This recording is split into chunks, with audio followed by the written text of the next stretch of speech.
ভারত পাকিস্তান যুদ্ধের আবহে ভারতীয় সেনাবাহিনীর জন্য প্রার্থনা সভা করতে চলেছে মালদা জেলা তৃণমূল। শুক্রবার এমনটাই সিদ্ধান্ত গৃহীত হলো মালদা জেলা তৃণমূল কংগ্রেস কমিটির বৈঠকে। এদিনের এই বৈঠকে হাজির ছিলেন রাজ্যের দুই মন্ত্রী সাবিনা ইয়াসমিন ও তাজমুল হোসেন। এছাড়া উপস্থিত ছিলেন জেলা তৃণমূল সভাপতি আব্দুর রহিম বক্সি, তৃণমূলের রাজ্যসভার সাংসদ মৌসাম নূর, বিধায়ক সাবিত্রী মিত্র, ইংরেজবাজার পৌরসভার চেয়ারম্যান কৃষ্ণেন্দু চৌধুরী সহ অন্যান্যরা।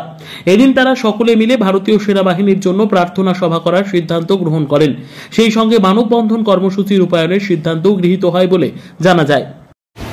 আজকে আমাদের তৃণমূল কংগ্রেস মালদা জেলা কমিটির একটা সভা আমরা ডেকেছিলাম বিভিন্ন ধরনের আলোচনা করার জন্য বর্তমান পরিস্থিতিতে। সেখানে দাঁড়িয়ে অনেকগুলো আলোচনা আমাদের সকলের মধ্যে হয়েছে।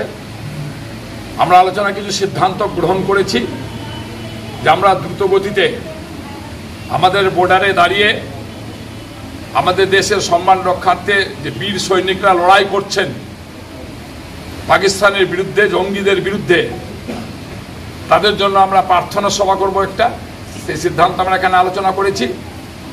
আর এখানে আমাদের বিভিন্ন ধরনের যে সংগঠনগুলো আছে জেলাতে, প্রফেসর, টিচার্স, তারপরে আপনার শিল্পীরা বিভিন্ন স্তরের, তারা সহ একটা মানববন্ধন আমরা করব। এই আলোচনাগুলো হচ্ছে আরও কিছু সাংগঠনিক আলোচনা আমরা করেছি। সমস্ত আলোচনা আমরা রাজ্যের সাথে আলোচনা করব। রাজ্যের অনুমতি নিয়ে আমরা কর্মসূচিগুলো আমাদের এখানে করব। বর্তমান পরিস্থিতিতে আমরা চাইছি, যা আজকে মূল সিদ্ধান্ত যে সকলে মিলে, যে আমরা আমাদের সম্মানীয় মুখ্যমন্ত্রী ভারতবর্ষের প্রধানমন্ত্রীর সিদ্ধান্তের সাথে একমত আছেন এবং আমরা সকলে একমত আছি। আমাদের মধ্যে যাতে কোনো ধরনের কোনো বিভেদ, কোনো ধরনের কুমন্তব্য, কোনো ধরনের ফেসবুক, কোনো ধরনের টুইটার, হোয়াটসঅ্যাপ করে যাতে কোনো কাউকে বিভ্রান্ত করতে না পারে, সেদিকেও তৃণমূল কংগ্রেস কর্মীরা সর্বদাই বুথ থেকে শুরু করে জেলা স্তর পর্যন্ত সজাগ থাকবে। সেই কথাও আমাদের মধ্যে আলোচনা হবে। কবে অনুষ্ঠিত হবে মানববন্ধন অনুষ্ঠান? মানববন্ধনটা 7 দিনের মধ্যে আমরা মানববন্ধনটা করবো আর প্রার্থনা সভাটা করবো। দাদা বলছি Bharat. Bureau report, news for Bengal.